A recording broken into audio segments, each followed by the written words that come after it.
So when the hunger will come, forget about the taunting of rice. We are not birds. Nigerians, there are many Nigerians that don't even eat rice. Rice is okay that we increased the production of rice, but you cannot be increasing in one angle that is 10%, and you are losing 90% of the other side. So it's very important that we take a holistic view of leadership. Okay. Unfortunately, we should not be talking so much about APC administration. We should be talking more about Buhari administration. Okay. We need to bring in Anyekan at this point. Anyekan, 3 years into this government that came in riding a lot of popularity, you know, change mantra and all that, and Nigerians thought, yeah, we voted for a popular government and we're going to see change, which was their mantra at the time. 3 years on, what are your thoughts about this government? Have they done well by you? Have they succeeded? Or are they succeeding in getting this country where you want to see it? Thank you very much. That's a very good question. I think before I answer that question, it's important to note that perhaps today I'm the only guest who is not a legal practitioner, and I'm the youngest out of the three of us right here. So I'm hoping to be able to translate a slightly different perspective. And to answer your question, I think the first thing we need to figure out is change to what? It was a question I asked at the beginning. It's a question I still ask till now, because I am not convinced at this point that we have articulated what change we want to get to. That is the first question. Now, the three metrics that we have used so far to sort of evaluate the performance of this government, being economy, security, and the fight against corruption. I think it's important to note one thing, that there seems to always be that disconnect between the facts or the numbers, as we would say, and the reality. I say this because if you have somebody who is a hunter, for example, let me toe the line of Mr. Naji using parables. If you have a hunter who has killed one bird, his kill rate is 100%. True. If you have somebody who is killed or who has attempted to kill 10 birds and only succeeded in killing 4 or 5, his kill rate is not 100% like the person who's killed only one. However, he has a bit more experience. And you can perhaps rely on his learning from all of those interactions. Why do I say this? Because we can always read out numbers and we can find a way to analyze them in a way that suits us. That is the problem with numbers, to say, for instance, when it comes to security, that several governments were under control, or several local governments were under control of Boko Haram. Bear in mind that I do not remember, and maybe you can clarify this for me, I do not remember any single militant in any of those local governments lining up to vote, but there was voting. So clearly, something doesn't quite add up in those numbers exactly. The second thing about security is this. We can talk about the past and say, yes, those local governments were under control of Boko Haram and they are no longer that. That is true, and we have to give the government credit for that. However, security is not just about Boko Haram.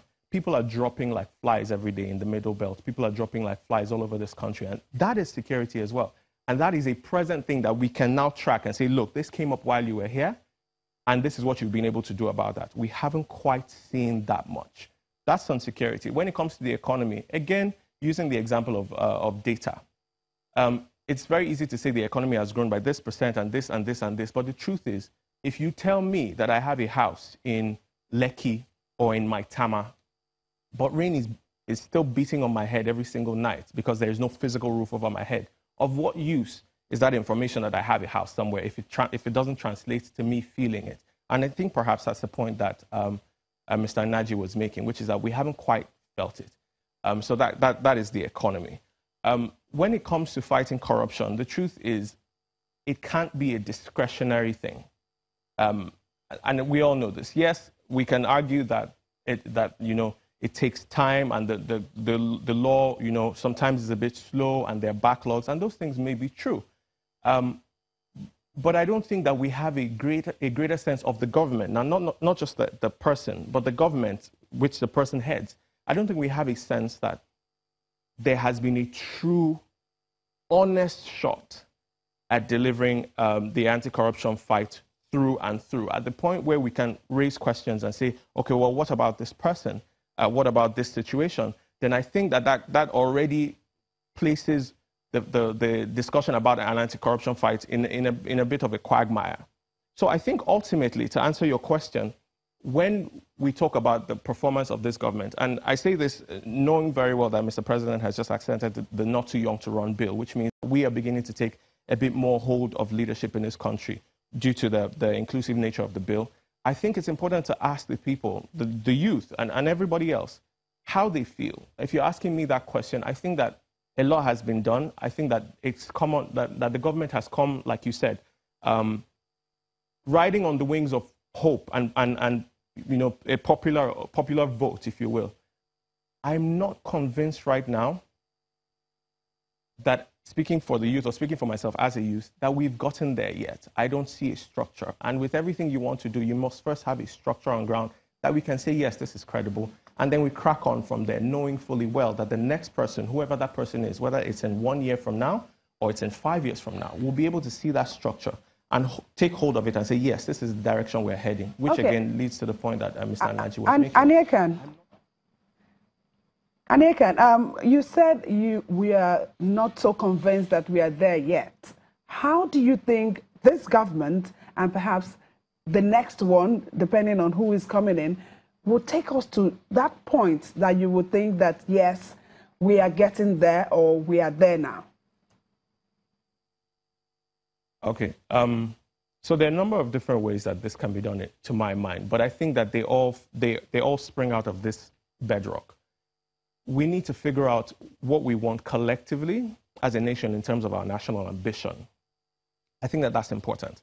Now, for you to have that national ambition that will then feed into our policies on the economy or feed into where we focus on, for us to have that basis, that bedrock, what is important to me is being able to put away the politics of names and then begin to look at the politics of perhaps collective ambition. I say this because every time we mention President Buhari or we mention President Jonathan, we see this really dogged fight where people decide to figure out what camps they fit into. But ultimately, these are just individuals, 1 out of 180, 1 out of 200 million people in this country. That can't serve us. So to answer your question, if we are to get to that point, I think we need to be able to articulate, and I think this government has a unique opportunity still to be able to articulate that collective ambition. And then we can begin to have that feed into other things. Now, that collective ambition has to, I think, critically, have at its core inclusion, which means we're looking at the inputs from the north, the south, the east, the west. I'm from the south-south. We're looking at the middle belters also, who seem to be sometimes lost in the entire politics of the country.